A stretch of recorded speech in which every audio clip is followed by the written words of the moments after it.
In this video, we will show you how to make decisions in round 2 of the Chocolate Factory Business Simulation game. When you start a new round, you should always start by analyzing the data from the previous month. In round 2, there is not much to analyze, yet you can check the results in 3 places: Dashboard, Workstations, and Finance. Let's start with the dashboard.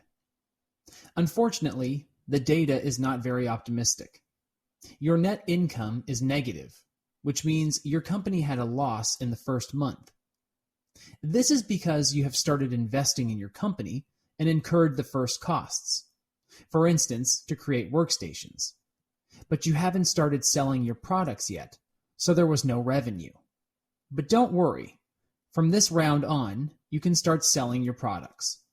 Then, look at the Investments Workstations tab.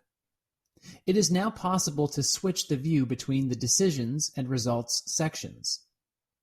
After entering the Results tab, you can see how many workstations every team decided to prepare. Now let's go to the Finance tab. There are 5 elements there. You will find results in the first 4 of them. The first element is the financial report. You can check the key financial results here. For example, revenues, costs, lost sales, or debt. With every subsequent round, there will be more and more data for analysis here. The second element is the financial statement. Here, you will find the profit and loss account, balance sheet, as well as the cash flow statement. In the Bank tab, you can check the financial flows on your bank account. You can check how much money you received, how much you spent, and what is the account balance available. There is also an option to manage your finances by creating deposits and taking credits, but I'll tell you more about that later. The last one is insurance. In the results section, you can see which insurance was purchased by all companies. In this section, you will not find any information whether any of the risks appeared. If any of these events take place, you will receive an email about it. After analyzing the results from the previous round, let's move on to the decisions of round 2. What is the main aim of this round? In round 1, you already planned what you want to sell in February and forecasted the demand. You've also purchased workstations that have already been prepared and are ready to be used by your new employees. The aim of this round is to manufacture the products and try to sell them. In other words, you know what the customers want to buy, so your job now is to provide the right number of employees, resources, and equipment to serve them. Once the supply is ready, you will set the prices for your products, and in the next round, you'll get the first sales results. Start round 2 by entering the Offer tab. You will see the products you selected and forecasted the demand for in round 1. If you've prepared the demand forecast for February in round 1, you do not have to change anything at this stage. If for any reason you have not done it yet, select the products you want to sell this round and make a demand forecast for each of them. Now, find out what you need to manufacture and sell given products. You can check it by pressing the Details button. Let me now take you through the process of preparing one product for sale. I'll start with the first one on the list, Banana Chips Chocolate Bar. Let's use the Details button to check what is required to produce and sell it. You can now see a box with the lists of equipment, employees, and resources required for this product. Please note that in this section, you can check what is required, but you don't make any decisions here. You can make them in the next 3 tabs: Investments/Equipment, HR/Employment, and Suppliers. Let's start from the first tab. You'll find the list of the required equipment here. It is divided into equipment required for the production and sales process. Your production workers will need chocolate molds, a chocolate shaving machine, a chocolate tempering machine, a cocoa paste grinding machine, a cocoa roaster, and a work table. Your salespeople will each need a computer set, a desk, an office chair, and a telephone. The second column of the table shows the requirement for given equipment. It shows how much time this equipment is required by the employee when manufacturing and selling the products. If the requirement is 100%, it means that an employee needs it through the whole production or sales time, and other people cannot use it at the same time. In the following columns, you'll find information about the approximate price of the equipment depending on its quality. The only thing you can see here is the purchase price, though. There may also be some monthly costs. Such details can be found in the Investments Equipment tab. You can export the list of necessary equipment to an Excel spreadsheet. This file, apart from the Equipment tab, contains other tabs too, the information about required employees and resources. Now it's time to calculate how many pieces of each type of equipment you need.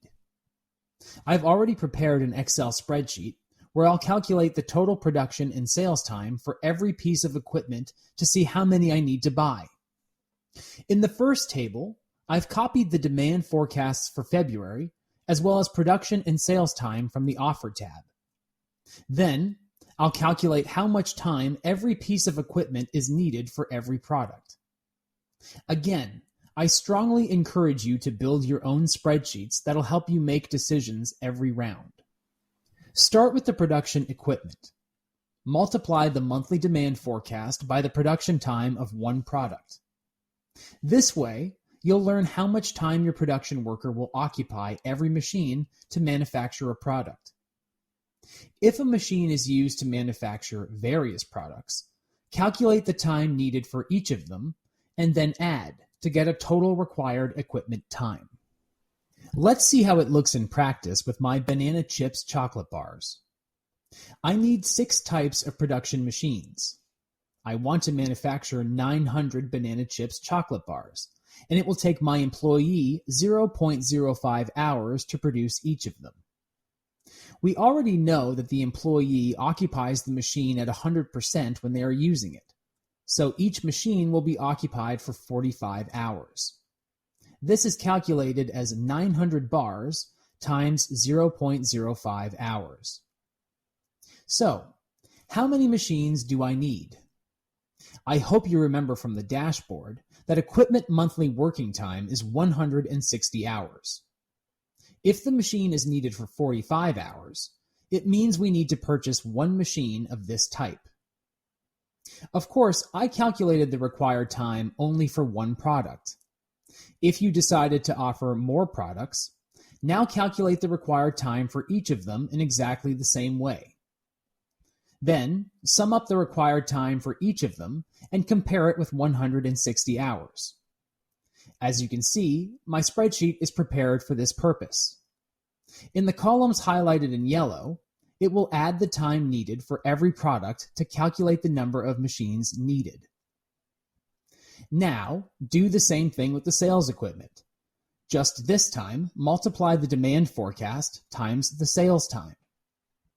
Since all the numbers in the last column are less than 1, it means that I need one piece of each type of equipment. Okay, so now you know what kind and how many pieces of equipment you need. And just to remind you, you don't buy the equipment here in the Offer tab. Here, you find out what you need, use it to calculate the required numbers, and then you buy it in the Investments Equipment tab. So, let's move on to this tab. After entering the Investments Equipment tab, you'll see the available workstations. You'll have as many workstations as you bought in the previous round. Now it's time to buy the required equipment. If you've prepared for just one workstation, then it's clear. You can equip only one.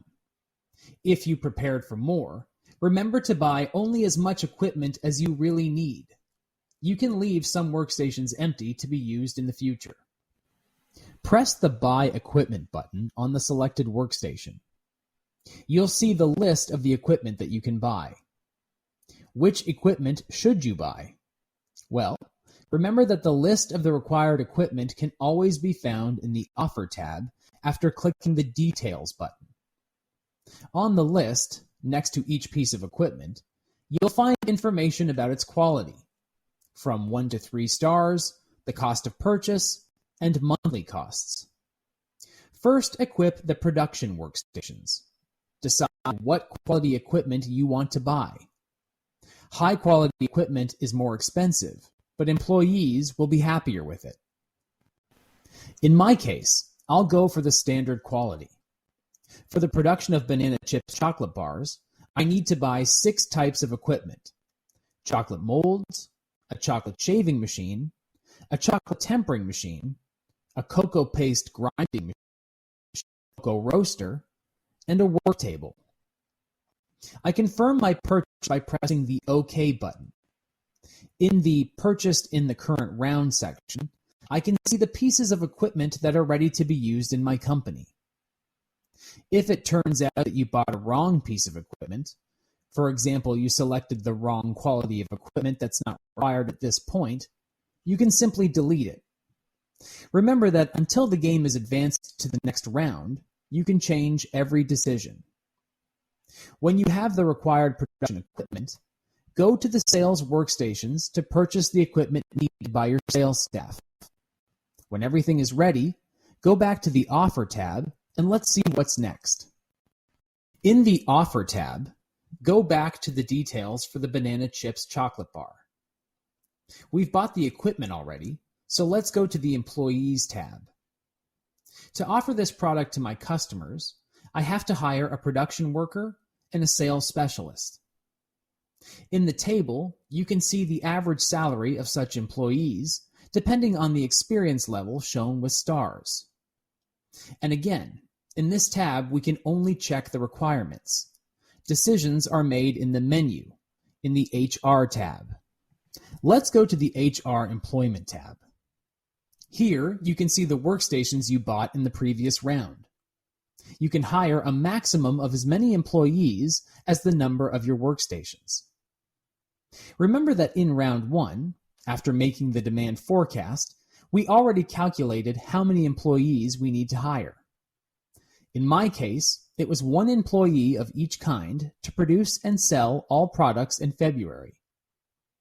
If you've prepared more workstations than the number of employees you need right now, just leave them empty to be used in the future. Start with hiring the production employee. When you click on the empty employee avatar on a production workstation, you will see a list of production workers available on the market. The list presents their photos, names, experience, occupation, expected salary, employment costs, and possible severance costs. We can also see the percentage of customers previously satisfied with the work of this employee and the risk of complaint. We can sort the list of employees by any of the candidate's characteristics, for example, expected salary or experience. After selecting the candidate you decided to hire, press the Employee button. You will then see a place to enter the salary and determine the type of contract. When determining the salary for an employee, take into account the minimum gross salary on the market and how much the employee would like to earn. That is, their expected salary. You can offer employees any amount that is higher than the minimum salary, and they will accept your offer. But if they do not get the amount they want, they won't be satisfied. And remember that employee satisfaction is one of the elements of the ranking presented in the scorecard. When it comes to the type of contract, you can choose between a full-time contract and a temporary contract. In both cases, the working time of the employees is the same, 160 hours. The difference is in the costs and employee satisfaction. Employees prefer a full-time contract. However, for the employer, the full-time contracts means higher costs because in addition to the gross salary, extra employers' contributions must be paid. Remember that you'll find information about it on the dashboard. Should you send your employees to the OHS training and medical examination? Well, keep checking your email to find the answer to this question. If everything is ready, press the Confirm button. As you can see, the employee now occupies the workstation. After clicking on the picture, you can check the employee's file. If it turns out that you accidentally chose the wrong employee, then, until the game is moved forward to the next round, you can change this decision. By clicking the Cancel Employment button, the workstation will be open again, and you'll be able to choose another candidate. But remember that if you decide to dismiss the employee next month, you'll have to pay the severance pay. Now, do the same thing with the sales specialists.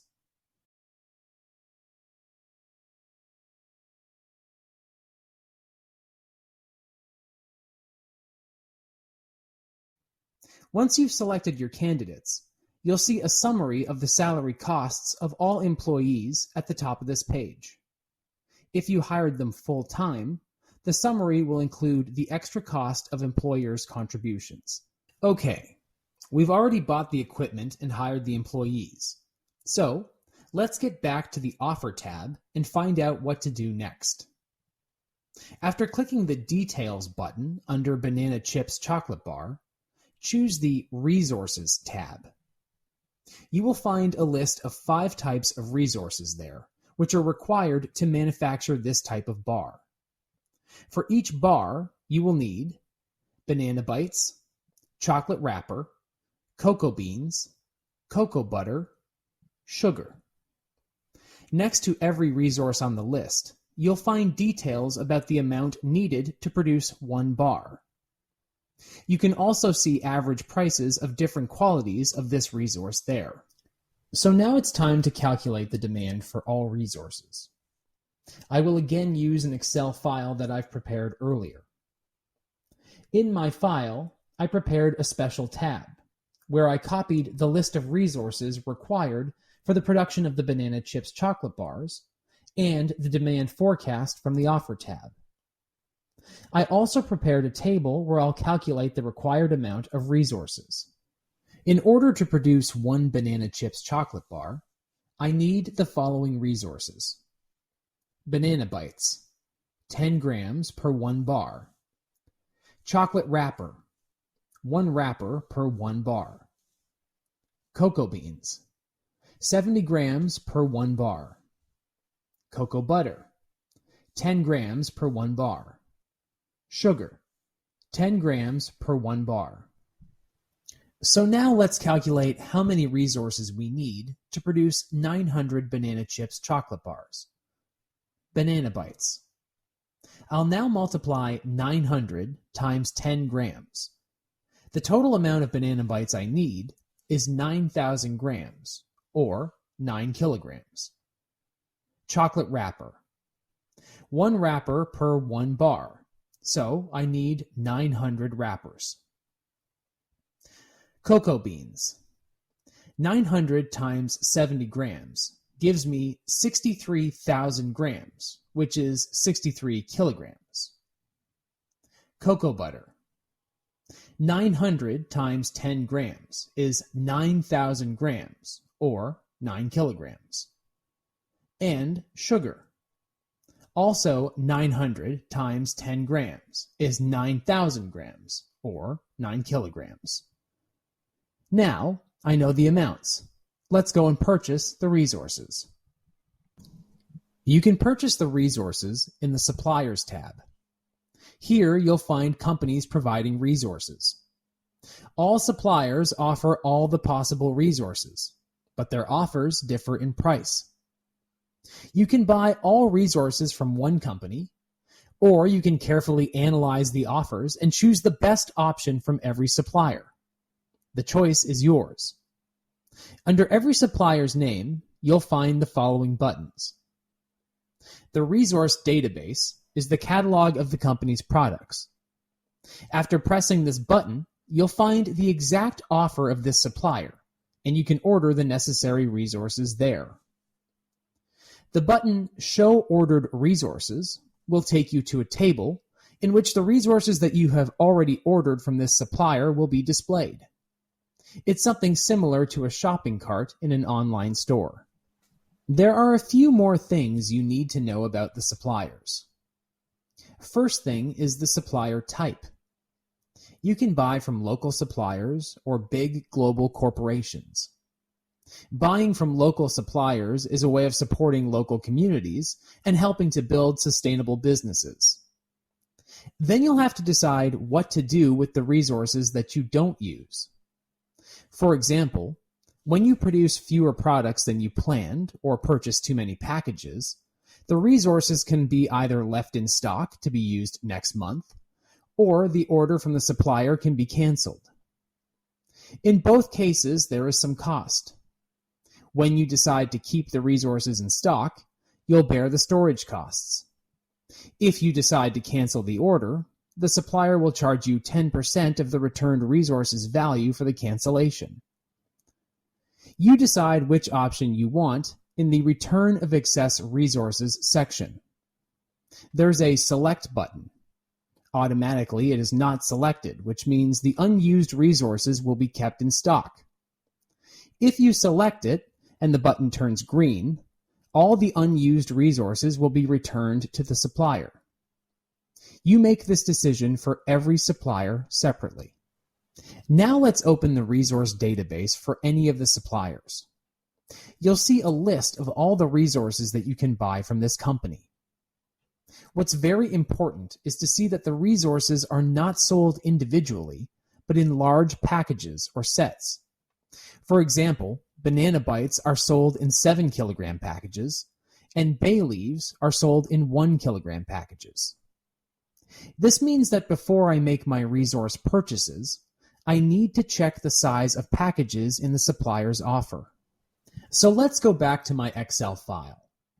I've added another column showing the size of packages sold by suppliers to calculate my final order. I took the numbers from the resource database from one of the suppliers. As we've seen a moment ago, for example, banana bites are sold in 7 kilogram packages. I changed kilograms into grams to have the same unit as my previous calculations. So you can see 7,000 grams as the purchase unit. The last thing we need to do now is calculate the order. That is the number of packages that I'll buy from suppliers. I'll divide the total amount of the resources I've previously calculated by the size of the package. As you can see, most of the outcomes are not whole numbers. We need to round them because the suppliers do not sell halves or quarters of a package. So, for example, when it comes to banana bites, I need 1.29 of a package. So, to be able to produce all the bars I planned, I need to purchase 2 packages. If you want to keep the planned production volumes, always round the numbers up. Now return to the supplier section and purchase all the resources you need. I will now buy from one supplier, but I encourage you to compare the offers and optimize your purchases to find the best deals from all suppliers. Just like previously with the equipment, decide about the quality of the resources. I'll purchase everything in standard quality. Banana bites. I need 2 packages. Chocolate wrapper. I need 9 packages. Cocoa beans. I need 3 packages. Cocoa butter. I need 8 packages. And I need 1 package of sugar. When you finish your order, press the Save button to confirm the purchase of the selected resources. Everything we have bought can be viewed after pressing the Show Ordered Resources button. Here, you can change the ordered quantity or remove a resource in case it turns out that you've bought too much by mistake. I've now shown you how to purchase resources for the production of one type of chocolate bar. If you plan on offering more products, add the necessary calculations in your spreadsheets so that you know how many resources you need to manufacture all 2 or 3 products. When it comes to the Banana Bites chocolate bar, we've already bought the equipment, hired employees, and ordered resources. So we can now plan the production volume. Let's now move to the Production tab. If you have fulfilled all of the requirements, that is, purchased the right equipment and resources, as well as hired the right people, the products will appear as ready to be manufactured. Your task now is to set the production volume, or, in other words, tell your production team how many chocolate bars you want them to produce this month. Next to every product, you'll see your demand forecast from the Offer tab. Since this is the number of products you expect your customer to buy, it only makes sense to set the production volume at the same level. If you want to sell 900 bars, you need to produce 900 bars. In the following months, the situation will be a bit more complicated because if you do not sell all products, some will be left in stock. So, next month, when you set the production volume, you'll need to consider how many products you still have from the previous month. Once you set the production volume, make sure to use the Check Resources button to verify if you have enough of everything to manufacture this number of products. If the verification is positive and you see that available resources allow you to produce the planned volume, you are good to go forward. But if you get feedback that available resources are insufficient to produce the planned volume, you need to go back and check if you purchased the right number of resources. It's also possible that you will not have enough employees or equipment, but start with checking the resources. When the production verification is positive, move on to the Sales tab. If all of the requirements have been met, meaning you actually have all the necessary equipment, the right employee, and the right resources, the product will appear in the Sales tab as ready for sale. The only thing left to do is turn it on and set its price. You'll find some additional details next to every product. Expected price. This is the approximate price that customers expect to pay for a given product. Customers will also accept a higher price if it's connected with higher quality. And, of course, they'll be more than happy if the price is lower. The price is up to you. Set it according to your pricing policy. Average market price will be available from round 3.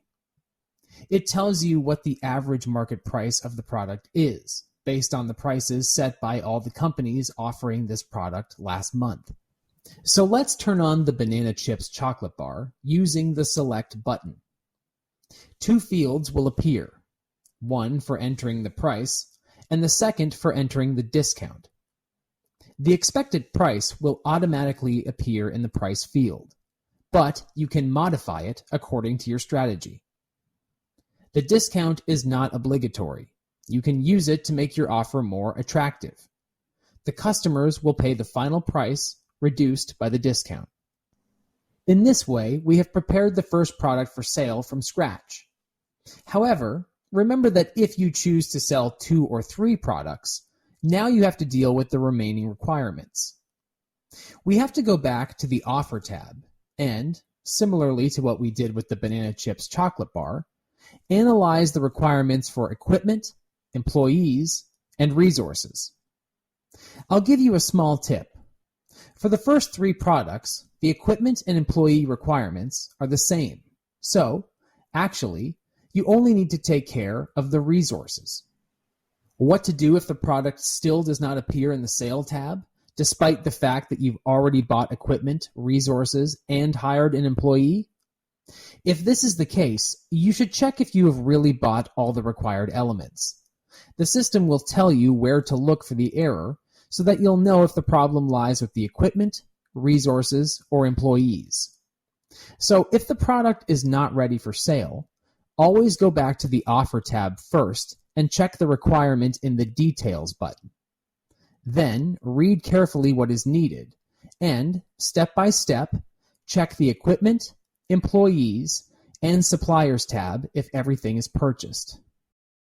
After preparing your offer, when the price is set for all services, you can go to the Finance/Bank tab.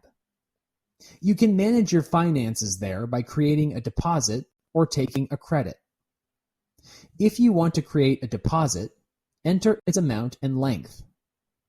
If you want to take a credit, press the Take a Credit button and enter the length and amount of the credit. The system will automatically calculate installments and interest rates. In the Bank tab, you'll also find the Emergency Loan tab. This type of credit is taken out by the system automatically when you run out of funds. It's also automatically repaid when you make a profit and when there are funds available for repayment. This is very important information because if it turns out that your costs are very high and the revenues from customers and funds in your bank account are not enough to cover them, the bank will automatically give you an emergency loan. You have already made all decisions for this round. It's time for one more strategic decision. Let's go back to the Investments Workstations tab. Do you plan to hire another employee in the next round? Remember that a new employee will need their place of work, a workstation. And because the workstation is created with a one-round delay, you have to take care of it in this round. If you develop your company and add new products, you can add 3 new products to your offer every round. It may turn out that you need more employees. If you need additional workstations for March, buy them now. If you have enough and you don't need more, you don't need to do anything in this tab. Remember to always check the checklist at the end. If there are no mistakes, we can send the decisions and wait for the game to be moved to the next round. An important piece of information about the checklist is that the system does not verify if you have bought the right quantities to serve the forecasted demand. So, it does not verify if you have enough employees, have bought enough equipment, or have ordered the right amount of cocoa beans or cocoa butter. The system only checks if, for example, you have forgotten about some tab or have forgotten to perform some key action. If everything is ready, submit your decisions.